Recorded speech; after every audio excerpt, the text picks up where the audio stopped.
अस्सलाम वालेकुम, मैं समी इब्राहिम और आप देख रहे हैं हमारा यूट्यूब चैनल। आज 1 मई है, हफ्ते का दिन सन 2021, मज़दूरों का आलमी दिन। उनकी मेहनत को, उनकी अज़मत को सलाम।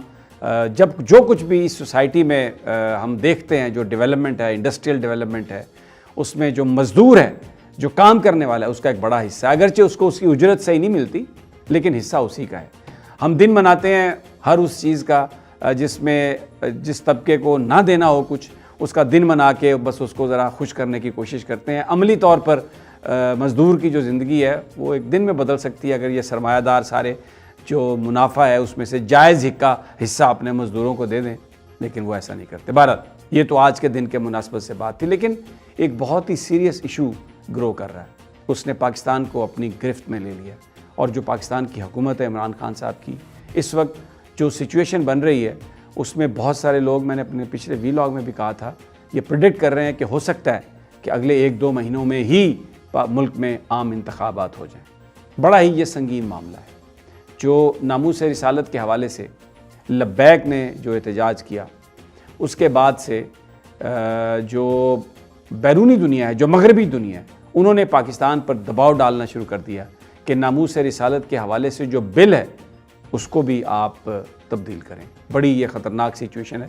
यूरोपियन यूनियन ने, उनकी जो पार्लियामेंट है यूरोपियन यूनियन की, उसने एक करारदाद मंजूर की है और उस करारदाद में आप इससे अंदाज़ा लगा लें 26 वोट एब्सटेन हुए हैं, 8 ने मुखालफत की है, लेकिन 690 से ज़ायद जो मेंबर हैं उन्होंने इसकी हमायत की है, इसको सपोर्ट किया कि जो पाकिस्तान का GSP+ स्टेटस है, जिसके ज़रिए पाकिस्तान की जो टेक्सटाइल की प्रोडक्ट्स हैं वो यूरोप में जाती हैं without any tariff, import duty के बगैर ज़्यादा कोटा दिया जाता है और पाकिस्तान की टेक्सटाइल इंडस्ट्री माल बना रही है कि वो स्टेटस वापस ले लिया जाए।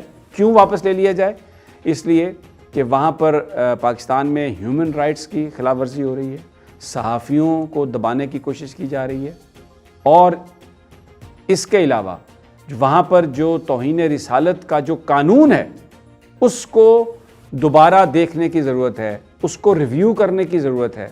और फिर वहाँ पर जो इस वक्त फ्रांसीसी जो बाशिंदे हैं और जो हुकूमत है, जो फ्रांसीसी सफ़ीर है, उसके हवाले से एक सिचुएशन बन गई है और हुकूमती पार्टी के एक रुकन ने उन फ्रांस के सफ़ीर को भेजने की करारदाद पेश की है।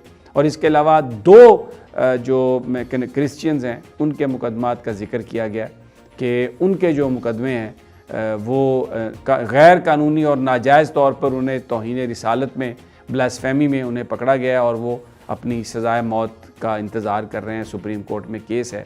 तो यूरोपियन यूनियन ने यह कहा है कि अगर हुकूमत पाकिस्तान उन्होंने ये करारदाद की है कि यूरोपियन यूनियन जो है उनके मिनिस्टर इसको कंसिडर करें और GSP+ स्टेटस जो है अगर पाकिस्तान ने वो कंटिन्यू करना है तो नामूस रिसालत के कानून में तब्दीली करे 295C। अब आपको समझ आई होगी कि माजी में वो जो फॉर्म था, इंतखाबी फॉर्म, क्यों उसमें तब्दीली आ गई थी, कहाँ से ये प्रेशर पड़ रहा था, किसको खुश करने की ज़रूरत थी।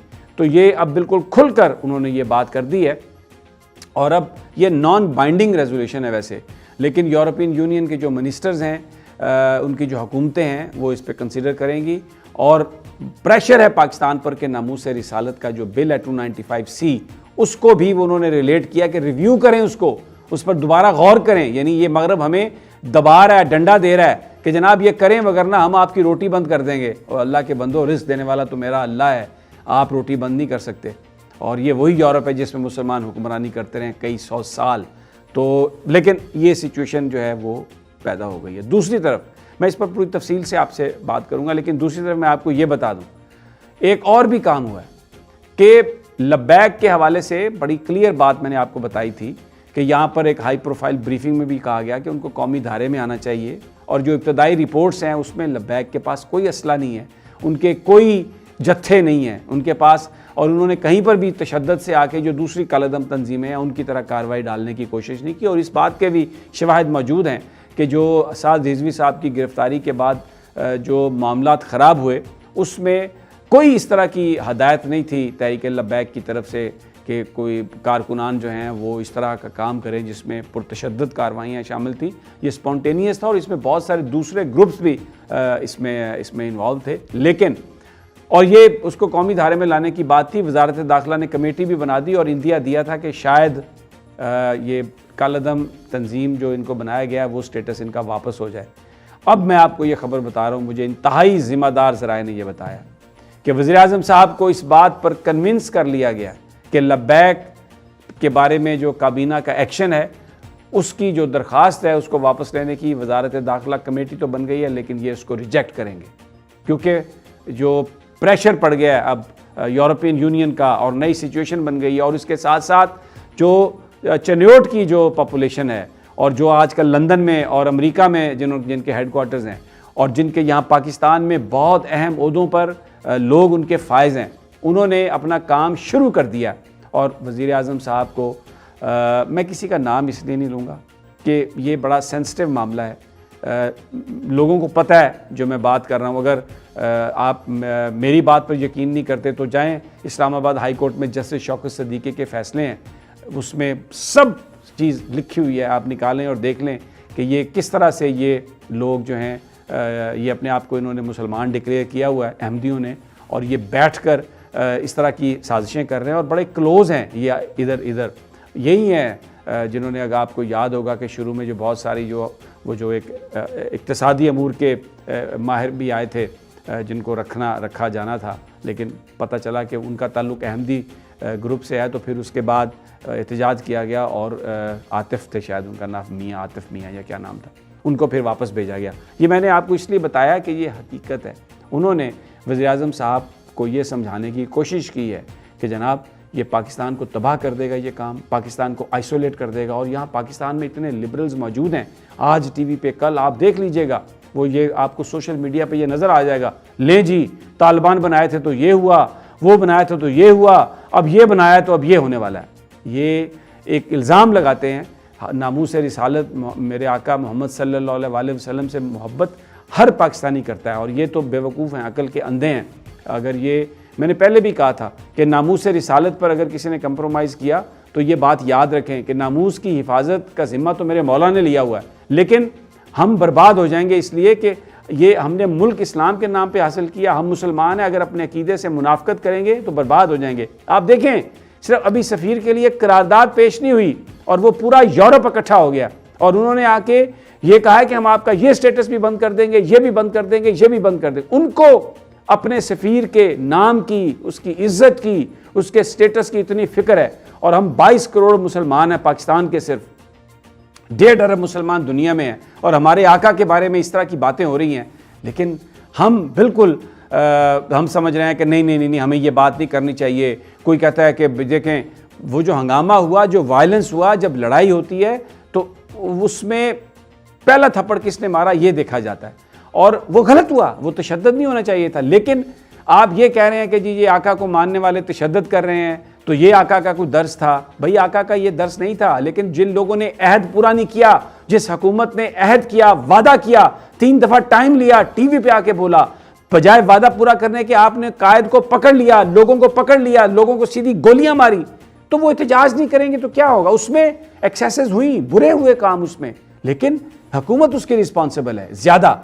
जिन्होंने क्यों उन्होंने साद रिजवी से बाद में भी तो मुज़ाकरात किए ना, बात की, लेकिन अब आप मुझे बताएं, अब फिर रहे हैं, अब फिर मुकर रहे हैं। मैं बता रहा हूं आपको, अहमदियों ने घेरे में ले लिया है और ये आएगा वक्त, नाम भी हम बताएंगे, रुकेंगे नहीं, बिल्कुल बताएंगे नाम। अभी तो प्यार मैं आपको ये एक सिचुएशन बता रहा हूं कि ये सिचुएशन हो गई है और ये इसमें लब्बैक को जो कालदम करार दिया, वो कह रहे हैं कि इसको वापस नहीं लेंगे। और मैं आपको ये बात जो मुझे बताया गया, बड़ी ज़िम्मेदारी से मैं आपको बता रहा हूँ, लब्बैक इलेक्शन जीत गई थी कराची का NA 249 का, और ये जो सारा रिज़ल्ट चेंज करके फिर पीपल्स पार्टी को जितवाया गया। नून लीग को तो जितवाना नहीं था, पीपल्स पार्टी को जितवा दिया गया और लब्बैक को हराया गया। लब्बैक जो है एक पाकिस्तान की आवाम की आवाज़ है और ये पूरे पाकिस्तान में इतनी तेज़ी से फैल गई है, इसको कोई दबा नहीं सकता, इसलिए कि ये किसी इंडिविजुअल की आवाज़ नहीं है, ये मेरे आका मोहम्मद मुस्तफ़ा सल्लल्लाहु अलैहि वसल्लम की नामूस का जिक्र है। और अब यूरोपियन यूनियन की करारदाद के बाद ये वाज़े हो गया कि वो 295C में तब्दीली चाहते हैं, वो तौहीन रिसालत का जो बिल है, जो कानून है, उसमें तब्दीली चाहते हैं। अब मैं आपको एक बात बता दूँ, हो सकता है उसका गलत इस्तेमाल किया गया हो सकता है उसको रिव्यू की ज़रूरत हो, लेकिन इस तरह नहीं कि अगर वो ये कहें कि GSP+ स्टेटस बंद कर देंगे दबा के, हमें स्टिक दिखा के और हमें लालच दे के, डरा के मजबूर करें, ये किसी बड़े अमीर आदमी का कोई मसला होगा, किसी ऐसे सियासतदान का मसला होगा जिन्होंने उनसे मदद लेकर तो यहाँ पर हुकूमत करनी है। पाकिस्तानी कौम का, पाकिस्तानी अवाम का ये मसला नहीं है। ये बड़ी सुलह पसंद कौम है, मोहब्बत करने वाली कौम है, और लब्बैक के पास तो चाकू भी नहीं है, कोई किसी तरह का उनके पास असला नहीं है। और ये सारा कुछ जो कुछ भी हुआ उसकी जब तहकीकात सामने आएंगी तो आपको ये पता चलेगा कि ये क्या। लेकिन अब सूरत हाल को बिगाड़ने की कोशिश की जा रही है। अगर किसी ने नामूस के बिल को तब्दील करने की कोशिश की तो ये एक बहुत बड़ा मामला होगा। और जो यूरोपियन यूनियन की करारदाद है, आप उसको उठा के पढ़ लें, देख लें, उन्होंने उससे रिलेट किया उसको। ये सिचुएशन जो थी ये आपके सामने है। बाकी जो कॉन्स्टिट्यूंसी है 249, उसमें इलेक्शन कमीशन ने ऑर्डर कर दिया है रीकाउंट का, और तहरीक लब्बैक के पास सिर्फ 240 फार्म 45 थे। उन्होंने बाकी जो फार्म 45 है वो दिए ही नहीं, क्योंकि तहरीक लब्बैक जीत रही थी। तहरीक लब्बैक के वोट निकाल के वो दिए गए हैं पीपल्स पार्टी को, और पीपल्स पार्टी को जितवा दिया गया और तहरीक लब्बैक को तीसरे नंबर पर। और अब ये कहा जा रहा है कि जनाब देखिए, मैं आपको बताऊं, एक बड़ी स्ट्रॉन्ग बॉडी है, एक बड़ी स्ट्रॉन्ग ग्रुप है इमरान खान साहब के इर्द गिर्द, जो ये कह रहा है कि बिल्कुल आप जी यूरोपियन यूनियन जो कह रही है उस पर उसको देखें। अगर उन्होंने ये किया तो ये स्टिग्मा खान के नाम पर आएगा। अभी ये खबरें चल रही हैं टीवी पर भी और इधर भी कि असद उमर साहब कह रहे हैं कि अगर खान को काम ना करने दिया गया तो खान असम्बलियाँ तोड़ देगा। भाई तोड़ दें असम्बली, ये किसको डराने की बात है? ठीक है, आएँ मैंडेट लें। अगर आप इस बात पे पूछ लें कौम से कि नामूस रिसालत का ये जो कानून है क्या इसमें तब्दीली करनी चाहिए या नहीं, पूछ लें अवाम से कि जो एम्बेसडर है फ्रांस का, इसको वापस भेजना चाहिए या नहीं। या वो मुल्क जो रियासती सतह पर मेरे आका नबी पाक सल्लल्लाहु अलैहि वसल्लम की शान के हवाले से इस तरह की बात करते हैं, उनके साथ हमने कहाँ तक ताल्लुकात रखने हैं? ये इन्होंने हमारे साथ किया क्या? रफ़ाइल फ्रांस ने दिए इंडिया को कि पाकिस्तान की F-16 की बर्तरी ख़त्म हो। फिर उसके बाद न्यूक्लियर प्रोसेसिंग प्लांट का इन्होंने वादा किया था भुट्टो साहब के साथ, वो इन्होंने पूरा नहीं किया। फ्रांस ने पाकिस्तान के साथ किया क्या है जिस पे हम ये बड़े उसके शुक्रगुजार हों? और अगर वो रियासती सतह पर उनके सदर या उनकी हुकूमत हमारे आका के बारे में बात करती है तो बिल्कुल हमें उनसे कोई ताल्लुक़ रखना ही नहीं चाहिए। कोई जंग की बात नहीं है, कोई लड़ाई की बात नहीं है। भाई आप अपने घर, हम अपने घर। अगली वीडियो तक इजाज़त दीजिए, जल्द मुलाकात होगी। अल्लाह निगहबान।